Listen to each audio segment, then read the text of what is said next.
In the Führer bunker, Hitler married Eva Braun and his generals toasted the 1,000-year Reich.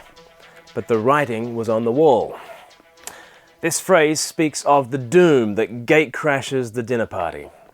The original party pooping happened in Babylon to King Belshazzar.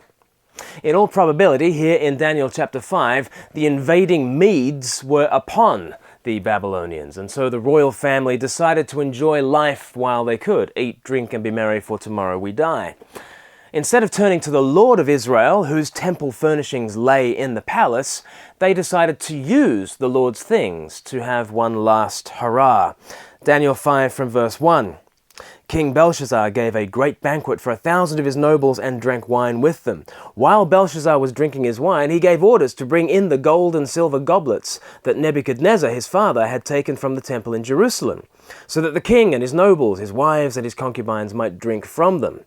So they brought in the gold goblets that had been taken from the temple of God in Jerusalem. And the king and his nobles, his wives and his concubines drank from them. As they drank their wine, they praised the gods of gold and silver, of bronze, iron, wood, and stone. Suddenly, the fingers of a human hand appeared and wrote on the plaster of the wall, near the lampstand in the royal palace. The king watched the hand as it wrote. His face turned pale, and he was so frightened that his knees knocked together and his legs gave way. So here's another famous phrase, knees knocking. That too comes from Daniel chapter 5. But what is it that turns a mighty king into a quivering, knee-knocking wreck?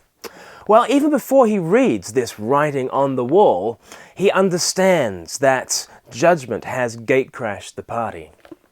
Yesterday we saw how Daniel was needed to come into the king and interpret the dream that King Nebuchadnezzar had in Daniel chapter 2. Well, now once again the king needs an interpretation for the writing that is on the wall. So who does he turn to? He turns to Daniel, this spirit-filled servant who has the wisdom of God in order to interpret the things that God is saying. When Daniel arrives, he tells Belshazzar the story of his father. It could just be a name for his ancestor. It could be a grandfather or a great-grandfather. But Daniel tells the story of Nebuchadnezzar from Daniel chapter 4. Nebuchadnezzar had humbled himself before the Most High God and had acknowledged that God reigns through the lowliest of men.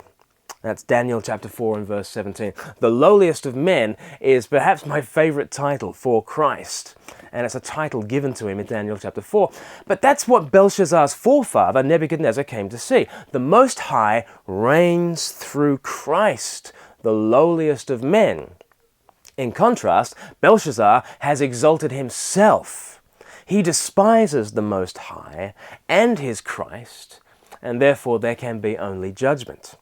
And so Daniel translates the writing in verses 25 and following. He says, "This is the inscription that has been written, Belshazzar.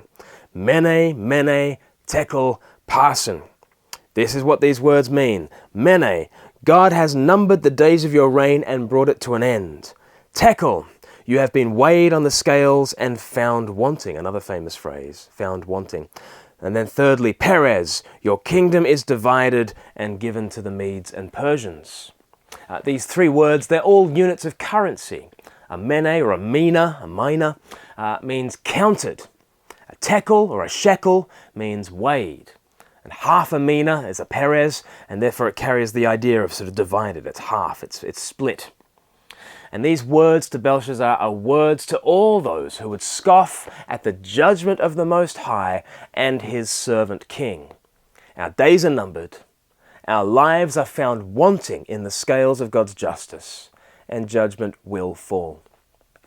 For Belshazzar and for those at his table, it was too late. The writing was on the wall.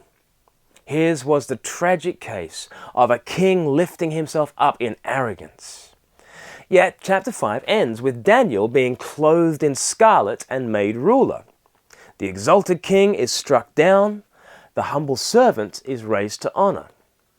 As that judgment fell, the question was this: who do you stand with?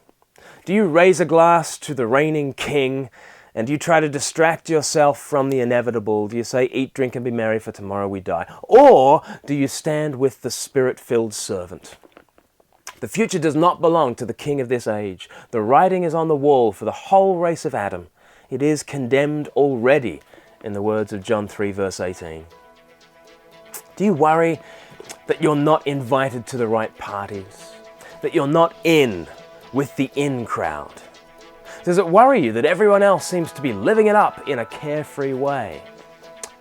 Remember, the writing is on the wall for this old, dying age. Don't think that you're missing out. The future belongs to Christ, the lowliest of men, and it belongs to all who belong to him.